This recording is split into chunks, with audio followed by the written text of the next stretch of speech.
Bienvenidos and welcome back to Puro Pinche Gol, the place we discuss all things USMNT y la selección mexicana. My name is Adrian. Joining me once again is my co-host and Tocayo, Adrian. Adrian, what's going on, man? How are you? Hey, dude, how's it going? Tuesday afternoon, after work, just ready to release some steam with you, dude. Over here with you. Yeah, man, the second Monday of the week. hmm Yeah, let's get into it, man. We're going to be talking about this episode of Christian Pulisic's recent, big move to AC Milan.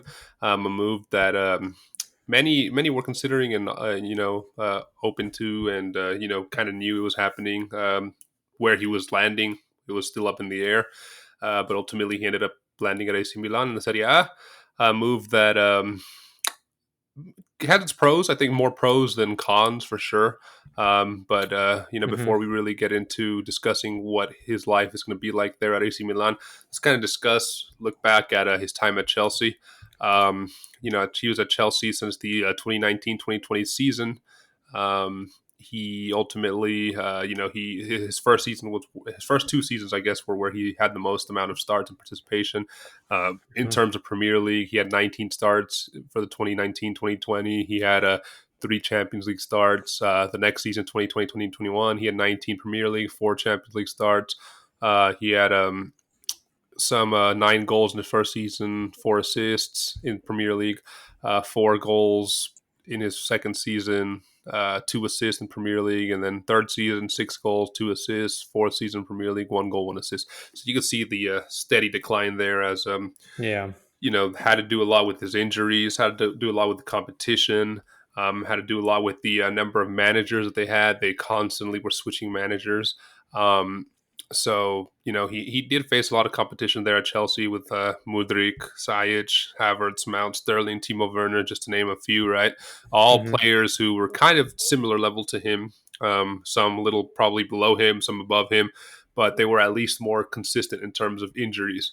What I think really hampered Pulisic at Chelsea were his injuries, and thankfully he hasn't gotten injured recently. Knock on wood.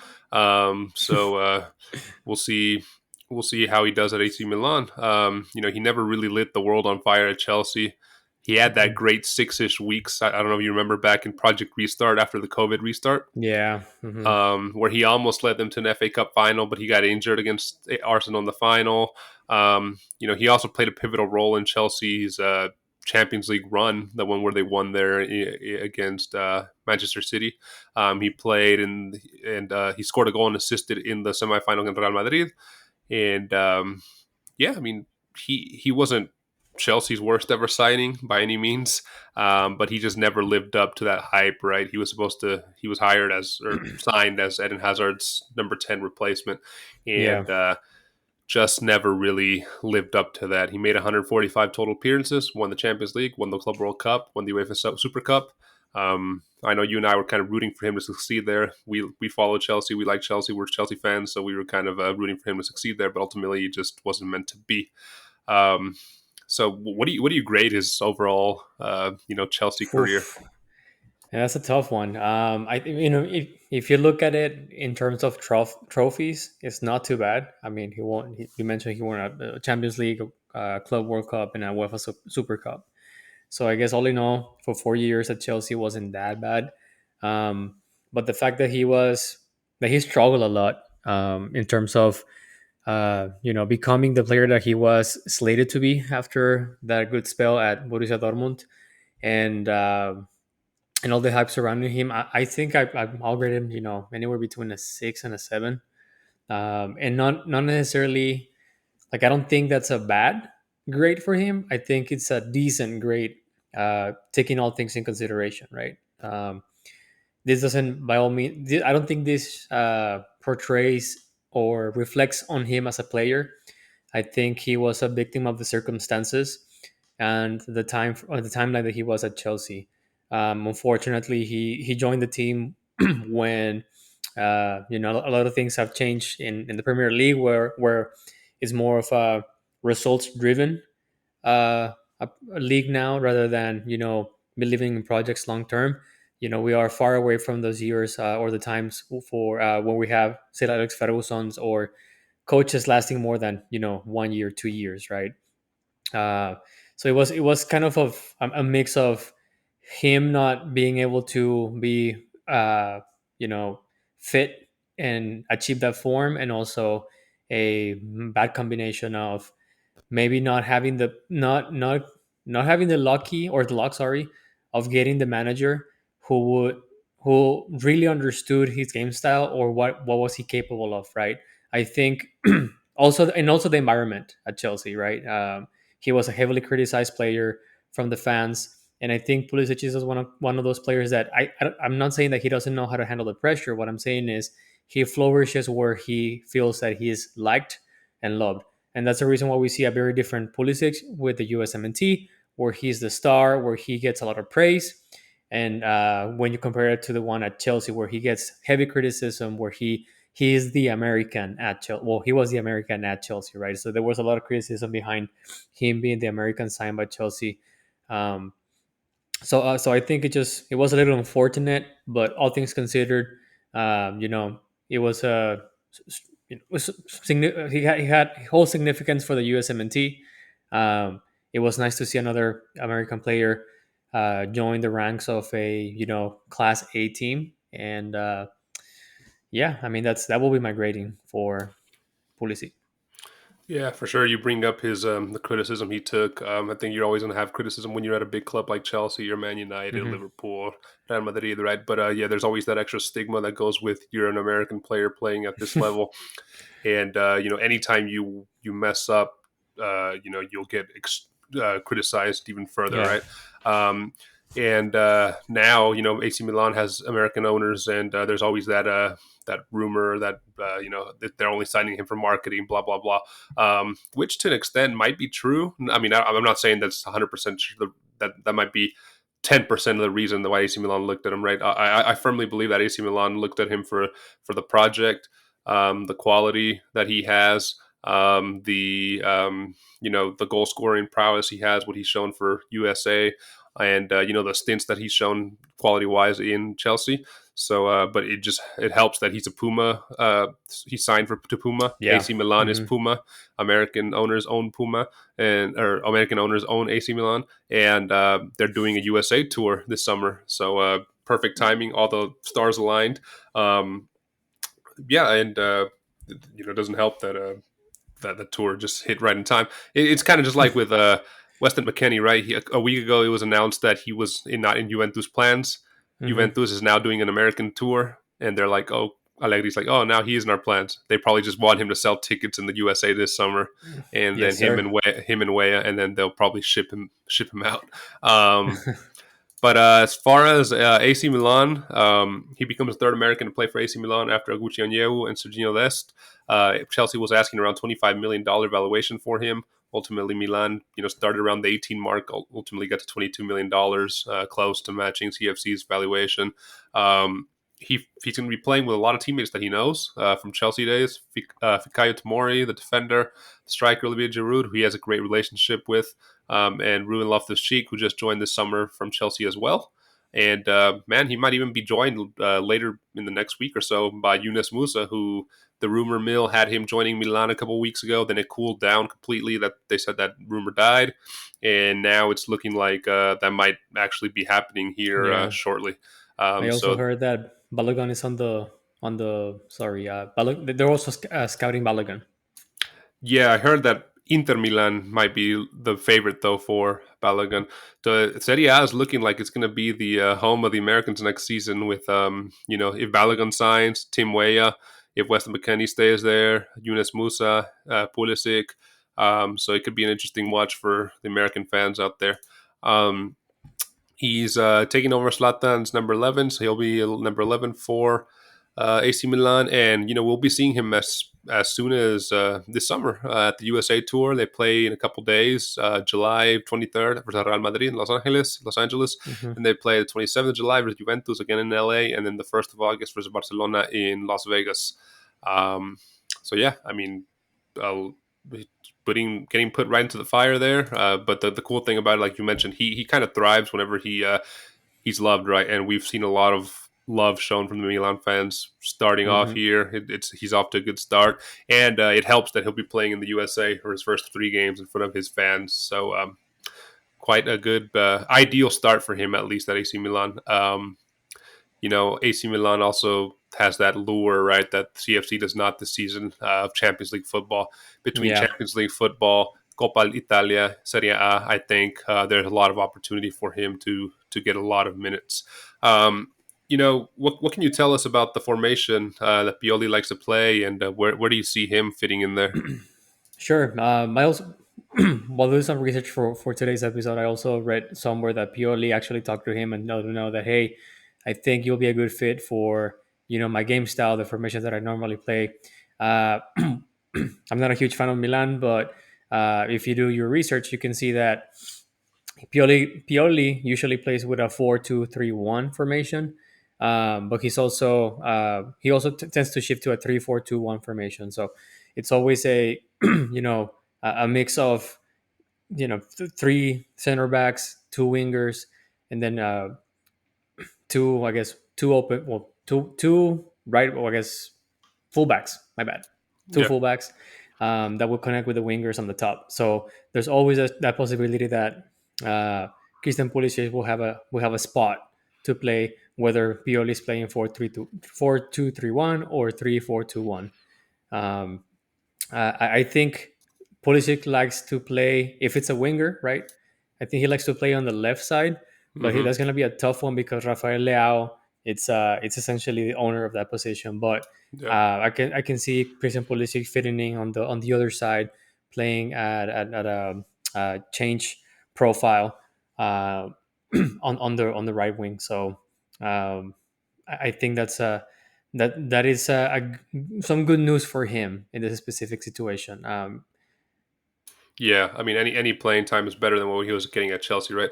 I Yeah. mean, even at Chelsea, he was forced to play right wing because Sterling or Havertz usually were owners of the left wing. So here, he's going to be the same. Lao's, like you said, the first guy on the team sheet, right? Hmm. It's he writes his team. The first name on there is Lao, left wing. Yeah. But here, I also read that and saw that he talked to Pioli. Pioli told him, he has him pictured as a number 10. Maybe when he plays that 4-2-3-1 formation, one Nice. forward, Lao on the left. There could be a possibility of a player on the right, or either that being Pulisic or Pulisic playing as a number 10 in the middle, or if he plays a 3-4-2-1, it's going to be striker Giroud possibly, or unless they sign somebody else. Lao on the left, Pulisic on the right. So man, I think that that trio can be very formidable. Can be formed Yeah. into a very dangerous trio in Europe with Leal, Pulisic, Giroud. Leal, like Pulisic, 24 years old. These two can form something really special in Milan for years to come. They're both 24. They could learn off each other, work off each other, and have a lot of potential. And yeah, he just needs to watch out for injury, right? He needs to stay fit. Yeah.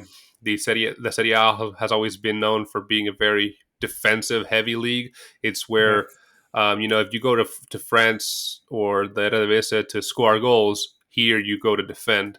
Hmm. So it's going to be a tough league with tough defenders who are not afraid to get physical.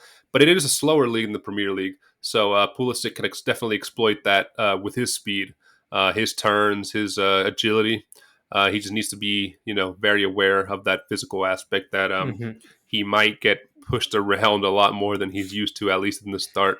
Um, but yeah, man, I mean, some of his competition there on the right wing are, luckily for him, it's not the young guys that he had at Chelsea, right? The Yeah. future player. He has an Uh-huh. aging 32-year-old Junior Macias and an aging 29-year-old Ante Rebic. So I think he's definitely been brought in to be the future and the present and the future for this club, at least at that position. And they're putting a lot of eggs in that Pulisic basket. So yeah, we'll see how it turns out for him. I mean, this is definitely his chance to prove that he can be a full Class A player, joining a strong side at a league that is highly competitive, at least on the top three of Europe. And I think it's up for him to grab the challenge and take advantage of it. As you mentioned, I mean, he's competing against two guys who are on the tail end of their career. They aren't necessarily stars at Milan, and the whole reason why they're bringing him over is because they see the need for someone of his skills. It's nice to see that he might also have the chance to play as a number 10, which we all know that he prefers to play as a number 10. Um, so we shall see. I mean, if this isn't the time for him to shine, then I don't know when. Yep, it's like the stars are aligning for him to. It's now or never, right?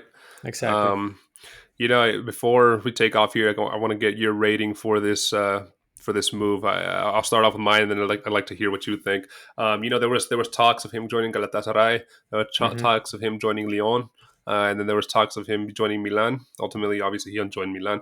Um, I think I was kind of leaning for him to join Lyon just because I Hmm. feel that that league is more adequate and adaptable to his style. It's quicker. It's made for wingers, made for forwards. I think he was going to tear that up, and he would be the big fish in a small pond there, right? He'd be Yeah. the pretty much the leader of that team, the playmaker, the star there, which is something that could be good, could be bad. There's a lot of pressure with that, but I mean, Lyon isn't the huge team that it once was, or the huge team that Chelsea, Real Madrid, AC Milan are, where he'll be scrutinized constantly. So being out of the public eye could have helped him. Being in a lesser league could have helped him. Could have, he could have racked up easily 20 goals a season, I think, in the French Ligue 1. So Yeah. I was kind of rooting for that, but I mean, Milan is a giant team. I understand the lure of it, playing Champions League football, and having a lot of his Chelsea ex teammates there. Possibility of having yunusmusah there, having spoken to Pioli, having that confidence in him. Something that he didn't even have at Chelsea when he signed. Mauricio Sarri said that he didn't even know that they were signing Chelsea Pulisic. I Uh, know. so having talked with Sheesh. Pioli, it's just all good signs so far. So I've come around to this Milan move. I say I rate it 8 out of 10. It's all in his court now. What do you think? Solid rating, man. Yeah, I'm around the same spectrum, 7.58. I personally would have preferred him see him going to the likes of West Bromwich. Oh, no, no, sorry, not West Bromwich Albion. Brighton and Albion. Hmm. Um, and I would have preferred him to stay at Premier League, and not because like well, we know that he can play at Premier League, right? But I would have loved for him to go to a team where he would have played consistently, where he would have been the starting 11 player, right? Not a bench player. So I just I would have preferred that because of the competitiveness um, of the Premier League, and I just think that it benefits the USMNT overall if their players are able to remain at the highest level of the game throughout their entire career. So I think a move to a team like that, Brighton Albion, even Newcastle, um, West Ham. hell, West Yeah, Ham, yeah, Crystal Palace, something like that would have been great. I would have rated that a 10 out of 10. But this one, yes, I'll stick with your 8. Solid move. I think it was a no brainer for him. He needed a change of scenery as well. I don't blame him for looking other outside of the Premier League and just trying his chances. I like the fact that he is taking he's I guess he's staying at the level of this is a big challenge because it's a big team worldwide. Yeah, right. He could have gone to a smaller team, as you said, and maybe become the go to guy for that specific team. But I think I applaud him for just taking the bull by the horns, and essentially just saying, "Hey, I'm up for a challenge like this. I'm up to come to a big club worldwide and try to essentially help them rebuild this team because as we all remember, they just recently won an Scudetto, and after winning that Scudetto, they had pretty much a fire sale." yeah, And they got rid of all of their players. So he's going to a big team, but he's going to a big team that is in a phase of rebuilding, right? They're rebuilding themselves. They're picking up the slack that they left on the last couple of years. They had a good Champions League run last year. We'll see if they can make it happen again. But overall, solid move, 8 out of 10. I think that's a good rating for him. for sure. Yeah, at least he didn't listen to Landon Donovan and come back to the MLS. Yeah, Um, no, that would have been stupid. Yeah. yeah. Adrian, man, as we wrap this episode up, dude, where can our listeners find us? They can all find us on YouTube. Don't forget to subscribe, hit the like button, and turn on the notifications. You can also find us on Apple Podcast or Spotify or wherever you get your podcast on. Last but not least, you should also find us on Twitter and Instagram at Puro Pinche Gol. We post stuff every now and then. Yeah, make sure to follow us and make sure to let us know in the comments. What do you rate this transfer for Pulisic? Do you see him excelling or having another kind of similar spell that he did to Chelsea there at AC Milan? It's obviously a different scene for him. So yeah, let us know. Let us know you think this will be beneficial for the USMNT in the long run, and are you excited to see so many USMNT players playing in the Serie A? We will be covering, future. This summer is going to be busy for the USMNT and for Mexico in terms of transfers. A lot has already happened for USMNT, so we'll be making our overall review and impressions of transfers for both USA and Mexico in the coming weeks. So stick it here with Puro Pinche Gol. Adrian, man, it's been a pleasure. I'll see you in the next one, brother. Take it easy, my friend. See you, bro. Those.